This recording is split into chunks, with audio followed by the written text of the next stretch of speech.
یہ سوال یہ آتا ہے کہ شیعہ حضرات جو ہیں، اہل تشیع جو ہیں، ان کے ساتھ مل کر قربانی کی جا سکتی ہے یا نہیں کی جا سکتی، اور ساتھ ہی ساتھ بریلوی حضرات جو ہیں ان کے بارے میں بھی لوگ پوچھتے رہتے ہیں کہ ان کے ساتھ قربانی کی جا سکتی ہے یا نہیں کی جا سکتی۔ البتہ جو بھی شخص آپ کے پاس آئے تو اس سے آپ یہ پوچھ لیں کہ آپ کے عقائد کیا، اگر ان کے عقائد اہل سنت والجماعت کے عقائد کی طرح ہیں تو آپ ان سے بات کریں، آپ ان سے پوچھیں، آپ ان کو اپنے ساتھ شامل کر لیجئے۔ اگر کہ آپ صلی اللہ علیہ وسلم کو جو ہے نا عالم الغیب کا اگر وہ کہہ دیتے ہوں اور حاضر ناظر کا جو کہہ دیتے ہوں تو ان سے بھی انسان کو بچنا چاہیے اور معذرت کر لینی چاہیے۔ عقائد کا جاننا بہت زیادہ ضروری ہے، اور عقائد پہ ہی فیصلے ہوتے ہیں، اور عقائد پہ ہی پتہ لگتا ہے کہ انسان کس کے۔ السلام علیکم ورحمۃ اللہ وبرکاتہ، امید ہے کہ آپ سب خیر و عافیت سے ہوں گے۔ ایک بار پھر آپ کا دوست، آپ کا بھائی محمد موسیٰ آپ کی خدمت میں حاضر ہے، اور ایک بہت زیادہ ضروری اور امپورٹنٹ گفتگو لے کر آپ کی خدمت میں حاضر ہوا ہوں۔ گفتگو یہ ہے کہ آپ کو معلوم ہے کہ قربانی کے دن آنے والے ہیں اور لوگ قربانی میں حصہ ڈالنا شروع کر رہے ہیں، تو کیوں نہ اس بارے میں گفتگو کر دی جائے کہ کن لوگوں کا حصہ ڈالنا چاہیے اور کن لوگوں کا حصہ نہیں ڈالنا چاہیے اپنے ساتھ، اور خصوصاً جو چند سوالات جو آج کل لوگ پوچھتے ہیں ان میں سے دو سوالات بہت زیادہ امپورٹنٹ ہیں، اس میں انشاءاللہ ڈسکس کریں گے۔ پہلا سوال تو یہ ہے کہ اہل تشیع یعنی کہ اہل تشیع کے ہاں قربانی بھی ہوتی ہے، لیکن اب یہ سوال یہ آتا ہے کہ شیعہ حضرات جو ہیں، اہل تشیع جو ہیں، ان کے ساتھ مل کر قربانی کی جا سکتی ہے یا نہیں کی جا سکتی، اور ساتھ ہی ساتھ بریلوی حضرات جو ہیں ان کے بارے میں بھی لوگ پوچھتے رہتے ہیں کہ ان کے ساتھ قربانی کی جا سکتی ہے یا نہیں کی جا سکتی، تو اس کے بارے میں تھوڑی سی کھل کے بات کرتے ہیں، اور انشاءاللہ اس کے بعد آپ اطمینان آپ کو مل جائے گا، اور آپ جو ہے مطمئن ہو جائیں گے کہ آپ کو معلوم بھی ہو جائے گا کہ وہ ان کے ساتھ قربانی کر سکتے ہیں یا نہیں کر سکتے۔ سب سے پہلی بات جو ہے نا وہ اہل تشیع یعنی کہ اہل تشیع شیعہ حضرات جو ہے نا ان کے بارے میں سن لیجئے۔ دیکھیں، کسی شخص سے بھی اگر آپ قربانی کے بارے میں پوچھیں یا قربانی اس کے ساتھ اپنے ساتھ ملانا چاہیں تو اس کے عقائد ضرور جان لیں، ٹھیک ہے۔ اب شیعہ حضرات میں سے دیکھیں مختلف قسمیں ہیں، خالی ایک نہیں ہے کہ شیعہ حضرات ایک جیسے ہوں، ایسا بالکل نہیں ہے، ان کے بھی مختلف قسم کے گروہ ہیں۔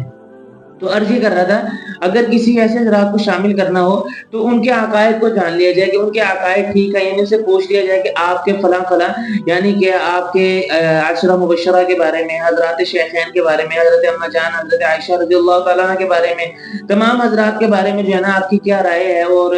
آپ ان کے بارے میں آپ کا کیا موقف ہے۔ کچھ حضرات آپ کو مل جائیں گے شدت قسم والے بھی مل جائیں گے، کچھ آپ کو جو ہے نا مختلف اعتدال والے بھی مل جائیں گے، اور کچھ جو ہے نا صرف آپ کو نام نہاد بھی مل جائیں گے، یعنی کہ کسی ایک گروہ کو کہہ کر اس کے تمام لوگوں کو اس کے بارے میں نہیں کہہ سکتے۔ البتہ جو بھی شخص آپ کے پاس آئے تو اس سے آپ یہ پوچھ لیں کہ آپ کے عقائد کیا، اگر ان کے عقائد اہل سنت والجماعت کے عقائد کی طرح ہیں تو آپ ان سے بات کریں، آپ ان سے پوچھیں، آپ ان کو اپنے ساتھ شامل کر لیجئے، اگر نہیں ہے تو آپ ان سے معذرت کر لیجئے۔ مطلب کہ اصل جو مین بات ہے کہ عقائد کا جاننا بہت زیادہ ضروری ہے۔ جہاں پر عقائد نہ ملتے ہوں، عقائد فاسدہ ہوں، عقائد باطلہ ہوں، یا عقائد خراب ہوں، یا عقائد جو ہے نا وہ شرک کے ساتھ ملتے ہوں، تو لہذا ان کو چھوڑ دیا جائے۔ نمبر 2، بریلوی حضرات کے بارے میں کیا موقف ہے۔ دیکھیں بریلوی حضرات کو کسی نے بھی جو ہے نا اسلام سے باہر نہیں کہا، بلکہ وہ ان کے ساتھ بڑی اچھی کیا کہتے ہیں ایک رائے علماء کی ہیں۔ البتہ کوئی بہت ہی زیادہ اعتدال سے ہٹ گیا ہو، یعنی کہ اعتدال کا مطلب یہ ہے کہ سنت کا نام لے کر وہ سنت سے بہت زیادہ تجاوز کر چکا ہو تو اس کو بدعتی کہہ دیتے ہیں، ٹھیک ہے۔ تو البتہ بریلوی حضرات کے ساتھ تو قربانی کرنا جو ہے نا وہ جائز ہے، اس کے بارے میں علماء کا نہیں، البتہ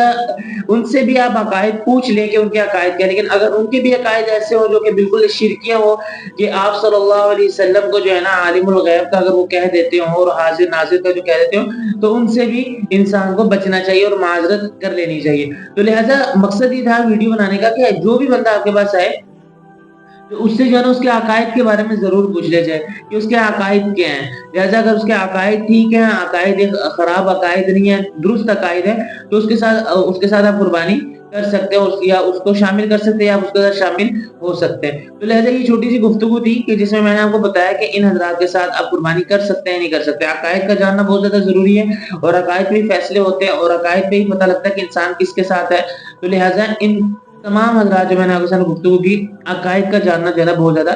ضروری ہے۔ تو امید کرتا ہوں بات سمجھ آ گئی ہوگی انشاءاللہ، اور اگر کوئی بات پوچھنی ہو اور اگر کوئی بات سمجھ نہ آئی ہو تو انشاءاللہ آپ کامنٹس بھی کر سکتے ہیں، انشاءاللہ اس کے بارے میں بھی آپ کو میں بتا دوں گا، اور انشاءاللہ ملتے ہیں نیکسٹ ویڈیو میں، اور اگلی ویڈیو تک اجازت دیجیے گا، دعا میں یاد رکھیے گا۔